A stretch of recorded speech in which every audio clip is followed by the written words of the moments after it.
Now strategy number 3। प्यारे बच्चों, अभी जेईई एडवांस 2023 का मैंने पेपर देखा। जेईई एडवांस 2023, मुझे उम्मीद है कि आप लोगों ने भी देखा होगा। नहीं देखे हैं जरूर देखिए। इस पेपर में इन लोगों ने केमिस्ट्री पार्ट से स्पेशली एनसीईआरटी से क्वेश्चंस दिए। हालांकि क्वेश्चन में जितना वो डिफिकल्ट बना सकते थे, आगे पीछे कर सकते किया, लेकिन सारे क्वेश्चंस एनसीईआरटी से थे। तो प्यारे बच्चों, केमिकल बॉन्डिंग, कोऑर्डिनेशन कंपाउंड, थोड़ा मैं साफ साफ लिख देता हूं, केमिकल बॉन्डिंग,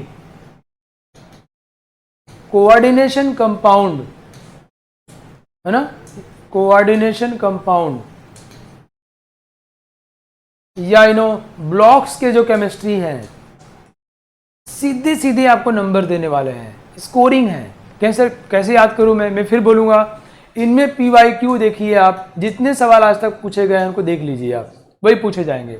आजकल एनसीईआरटी सवाल पूछ रहा है ऑक्सीडाइजिंग एजेंट, रिड्यूसिंग एजेंट पे, या जो भी क्वेश्चंस हैं, या सॉल्यूशन में देखा मैंने कि मिक्सअप कर दिया काइनेटिक सॉल्यूशन को। तो एनसीईआरटी बेस्ड पूछा जा रहा है। तो आप 2023 का पेपर ध्यान में रख करके आप अपने आइडिया को बना सकते हैं, राइट। सो अगर आप इसके अकॉर्डिंग काम करेंगे तो जैसे मैं कहा ना कि तैयारी हम कभी कंप्लीट नहीं करते। आप पी ब्लॉक पढ़ेंगे तो पी ब्लॉक में जितने भी कंपाउंड्स बहुत ज़्यादा हैं, आप अनाप शनाप पढ़ते रहिए, टाइम वेस्ट करते रहिए। लेकिन आजकल फोकस हो गया है, एनसीईआरटी को रेफरेंस लेकर बनाया जा रहा है। ये आपके लिए आसान है, आप फोकस करिए उसके ऊपर, पीवाईक्यू थोड़ा देख लीजिए, और आप इन चैप्टर्स के सारे सवालों कर डालिए, ब्लॉक्स के, केमिकल बॉन्डिंग के, कोऑर्डिनेशन के, पीरियोडिक प्रॉपर्टीज के। मुझे उम्मीद है कि ये पढ़ के आपको 20, 30, 40 नंबर एक्स्ट्रा मिल जाएगा। Next, strategy number 3। हम एग्जाम में पहले किस सब्जेक्ट को करें। वैसे तो कोई हार्ड एंड फास्ट रूल नहीं है, लेकिन जो पहले के जो एक्सपीरियंस है, उस जो पेपर आए हैं आज तक, उनके आधार पे सजेस्ट किया जाता है सबसे पहले केमिस्ट्री करना चाहिए। क्योंकि केमिस्ट्री में कठिन पेपर बनाना बहुत कठिन काम है। कठिन पेपर बनाना बहुत कठिन काम है। मैं बार बार पीवाईक्यू इसलिए बोल रहा हूँ कि केमिस्ट्री में तो रिपीट करना ही करना है भाई मेरे। पैरासीटामोल टेम्परेचर डाउन करता है तो करता है ना। आपसे अमीन के क्वेश्चन पूछे जाते हैं, कार्बोनिल कंपाउंड सवाल पूछे जाते हैं, एल्डोल, कैनेजेरो, बेकमैन रिएरेंजमेंट सवाल पूछे जाते हैं। जो बोल रहा हूँ उससे आ जाएंगे। Oxidising agent KMnO4, K2Cr2, 7I2 hypo solution सवाल पूछे जाते हैं। फिक्स है, सब हर साल पूछे जाते हैं। काइनेटिक्स में आपको एक्टिवेशन एनर्जी, आरएनए सीक्वेंस सवाल पूछे जाते हैं। फिक्स है भाई। थर्मोकेमिस्ट्री सवाल पूछे जाते हैं। तो भैया केमिस्ट्री सबसे पहले करना है। इसका मतलब ये नहीं केमिस्ट्री 100% कर डालना है। जो क्वेश्चन आपको परेशान करे, जो पोर्शन, उसको छोड़ना बुद्धिमानी है। आपके साथ में आपकी तरह नॉलेज वाले या आपसे ज़्यादा नॉलेज वाला बहुत सारे ऐसे बच्चे होंगे जो कठिन सवाल में अपने आप को फंसा लेंगे। अच्छे बच्चों के साथ एक समस्या होती है, उनका ईगो बढ़ जाता है। कोई कठिन सवाल देखते हैं। मेरा एक स्टूडेंट था सुयश, तो वो एडवांस दे के आया, उन दिनों IIT नाम था।